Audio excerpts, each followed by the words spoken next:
दोस्तों मैं इस वीडियो के अंदर आगे बढ़ूं बट उससे पहले कि आप मुझे अपने कमेंट्स के माध्यम से ये बताइए कि आप में से कितने लोग हैं जो बुढ़ापे तक जवान रहना चाहते हैं। सिर्फ यस लिखना है या फिर मी लिखना है ताकि मुझे पता चले कि कितने लोग हैं जो खुद को लंबे समय तक एजलेस बनाए रखना चाहते हैं। क्योंकि आज के इस वीडियो का टॉपिक ही है कि अगर आप जवानी को पूरे बुढ़ापे तक बरकरार रखना चाहते हैं तो कौन सी वो 5 चीजें हैं जो आपको अपने रूटीन से हटा देनी चाहिए, जिन्हें अवॉइड करना चाहिए। दोस्तों अपने इस चैनल पर हमने बहुत सारे ऐसे वीडियोस पर डिस्कशन किया है जहां पर हमने बात की कि क्या चीजें हैं जिनको हम अपने रूटीन में शामिल कर सकते हैं, जिनसे हम एजलेस रह सकते हैं। लेकिन आज के इस वीडियो के अंदर हम बात कर रहे हैं कि वो चीजें भी तो होंगी ना जो आज हमारे रूटीन में है लेकिन वो हमारे लिए फायदेमंद नहीं है। तो वही 5 चीजें जो कि एक्चुअली हमारे लिए फायदेमंद नहीं है, उन्हें कैसे और किस तरीके से हम रिप्लेस कर सकते हैं, यही सब कुछ आज के हमारे इस वीडियो का एजेंडा होने वाला है। So make sure video last तक जरूर देखिएगा। और अगर आप भी इन 5 चीजों का सेवन कर रहे हैं तो कोशिश कीजिएगा कि एक एक करके आप इन चीजों को बाय बाय बोल दीजिए, ताकि जवानी आपको गुड बाय ना बोल करके चली जाए बल्कि हेलो बोल करके आपको अपने गले से लगा ले। सो देर नहीं करते हैं और चलिए शुरू करते हैं आज के वीडियो को।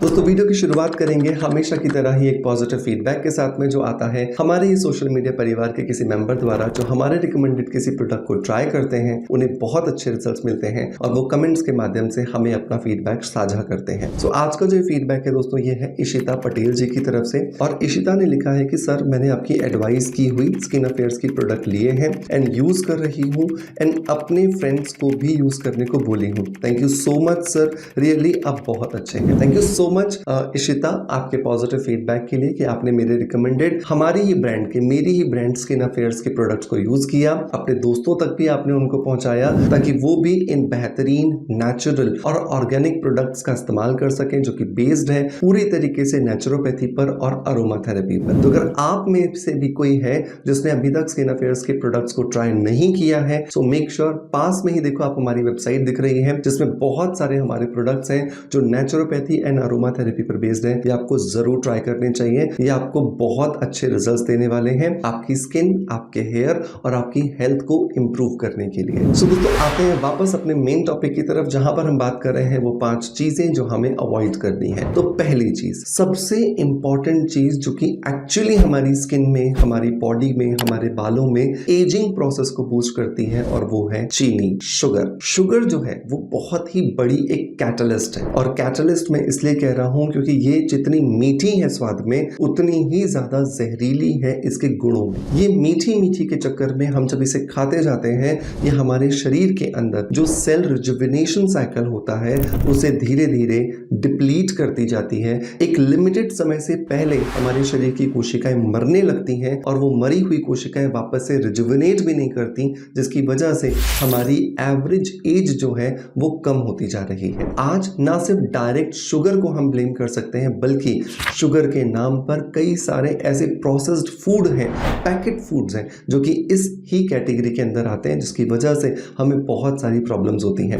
बच्चे जितनी चाव से ये बर्गर, पिज्जा और इस तरीके की जो चीज़ों को खाते हैं, ये इनडायरेक्टली प्रोसेस्ड शुगर को अपने शरीर में इनटेक कर रहे हैं, जिसकी वजह से इनकी रोग प्रतिरोधक क्षमता आप देख सकते हैं दिन ब दिन कम होती जा रही है। आज हमने जितने वैज्ञानिक तौर पर रिसर्च एंड डेवलपमेंट्स करके एक मॉडर्नाइजेशन को अचीव किया है, उतना ही हमारी जो एवरेज एज है वो कम होती जा रही है। और उस एवरेज एज के कम होने का रीजन भी सबसे इंपॉर्टेंट है यही चीनी।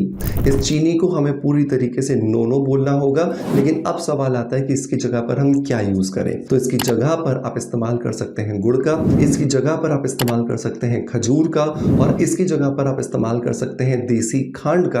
ये 3 एक बेहतरीन ऐसे ऑप्शंस हैं जो चीनी को पूरी तरीके से रिप्लेस कर सकते हैं। दूसरी चीज जो कि बहुत ही ज्यादा कल्प्रिट की तरह हमारे शरीर में अपनी जगह बनाती जा रही है, लेकिन ये एक ऐसी चीज है जिससे कि हमें पूरी तरीके से तो नहीं, लेकिन हाँ काफी हद तक अवॉइड करने की बहुत ज्यादा जरूरत है, और ये है हमारा टेबल सॉल्ट, मतलब कि नमक। नमक कुछ इस तरह का इंग्रेडिएंट है जो खाने में ना हो तो खाना बेस्वाद हो जाता है, लेकिन अगर ये खाने में आ जाए और जरूरत से ज्यादा डल जाए तो ये हमारे शरीर में बहुत सारी बीमारियों को इनवाइट कर देता है। बीपी की बात करें या फिर हमारे शरीर के अंदर होने वाले ब्लैकआउट्स की बात करें, इन सभी प्रॉब्लम्स के पीछे जो कारण होता है वो है सोडियम, मींस की नमक। तो नमक को हमें कोशिश करना है कि थोड़ा सा जरूरत से कम मात्रा में खाएं, ताकि हमारे शरीर में जमा ये जो सोडियम के एलिमेंट्स हैं ये कम होते जाएं और हमारा शरीर जो है वो धीरे धीरे डिटॉक्सिफाई होता जाए। और इसे शरीर से बाहर निकालने का सबसे अच्छा तरीका यह है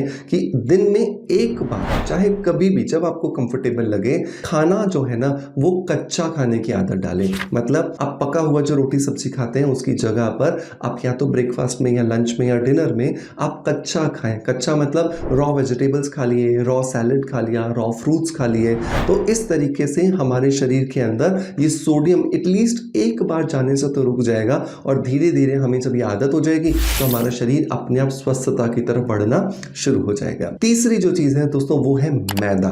मैदा जिसे फाइन फ्लोर भी कहा जाता है, आज हर उस चीज के अंदर है जहां पर भी आप नजर डाल सकते हैं। चाहे आप पिज्जा बेस की बात करो, चाहे आप बर्गर के बन की बात करो, हर चीज के अंदर आपको मैदा मिल जाएगा। हाँ, ये बात जरूर है कि मैदे के बनी हुई जितनी भी रेसिपीज होती हैं उन सबका स्वाद थोड़ा ज्यादा होता है, लेकिन इस स्वाद के चलते हम क्या करते हैं, अपनी एवरेज एज को ही कम करते जा रहे हैं, जिसकी वजह से हमारे शरीर में बहुत सारी बीमारियां जो है वो घर बनाती जा रही हैं। सो कोशिश करें कि मैदे को जितना आप अवॉइड कर सकते हैं उतना करें। और इवन मैं तो ये कहूंगा कि आप अब आ जाएं मोटे अनाजों की तरफ जिन्हें हम मिलेट्स कहते हैं। ज्वार, बाजरा, रागी, नाचनी, ये कुछ ऐसे अन्न हैं या कुछ ऐसे हमारे मिलेट्स हैं जिनके लगातार इस्तेमाल की वजह से आपके शरीर का वजन भी कम होता है, आपके शरीर की प्रोडक्टिविटी भी अच्छी होती है और आपके शरीर के अंदर जमा जितने टॉक्सिन्स होते हैं उन्हें भी बहुत आसानी से निकाला जा सकता है। चौथी अगर दोस्तों हम चीज की बात करें तो वो आता है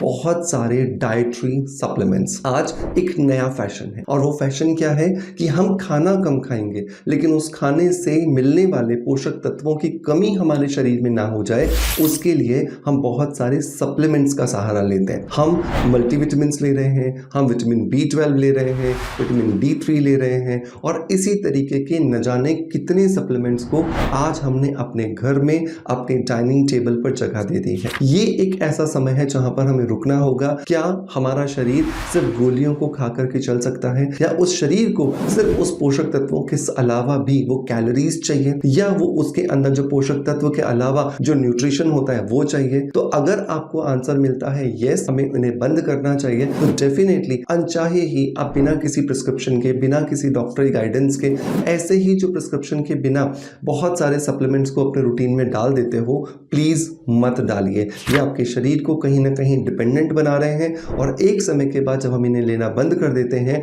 तो शरीर इतना ज्यादा डिपेंडेंट हो जाता है कि अब वो हमें फायदे की जगह पर नुकसान पहुंचाना शुरू कर देता है। नंबर 5 लेकिन बहुत ज्यादा इंपॉर्टेंट है और वो है बाहर का तला भुना खाना। बाहर के तले भुने खाने के अंदर सब कुछ आ जाता है। इवन घर के अंदर भी आप तेल को बार बार गर्म करके उसके अंदर कोई चीज तेल तल करके कुछ खा रहे हो तो भी वो आपके लिए खतरनाक है, क्योंकि आज के समय पर हमारा शरीर उतना ज्यादा मेडिकली एक्टिव नहीं है, फिजिकली एक्टिव नहीं है, जिसकी वजह से हमारा शरीर उन चीजों को पचा नहीं पाता। तो तली भुनी चीजों से आपको दूरी बना लेनी है। हाँ, अगर तला भुना खाना है आप घर में खाइए, उसे थोड़ा सा एयर फ्रायर के अंदर आप बना सकते हैं, शुद्ध देसी घी के अंदर बना सकते हैं, ताकि आपके शरीर में वो किसी भी तरीके से नुकसान ना दे, सिर्फ और सिर्फ फायदे दे। ये वो 5 चीजें जिनसे बस अगर आपने दूरी बना ली तो आप देखोगे कि आपकी एजिंग प्रोसेस जो है वो काफी हद तक डिले हो गई है और आपको बहुत अच्छे रिजल्ट्स मिल रहे हैं। दोस्तों उम्मीद करता हूँ कि आज के जानकारी से भरा हुआ वीडियो डेफिनेटली आपको पसंद आया होगा। अगर पसंद आया है तो एक लाइक का बटन दबा करके मोटिवेशन जरूर दीजिएगा। आपका प्यार आप जैसे मुझे देते आए हैं बिल्कुल वैसे ही देते रहेंगे। इसी आशा के साथ आपसे अलविदा लेता आपका knowledge friends doctor Manoj. Thank you so much, bye bye, love you all.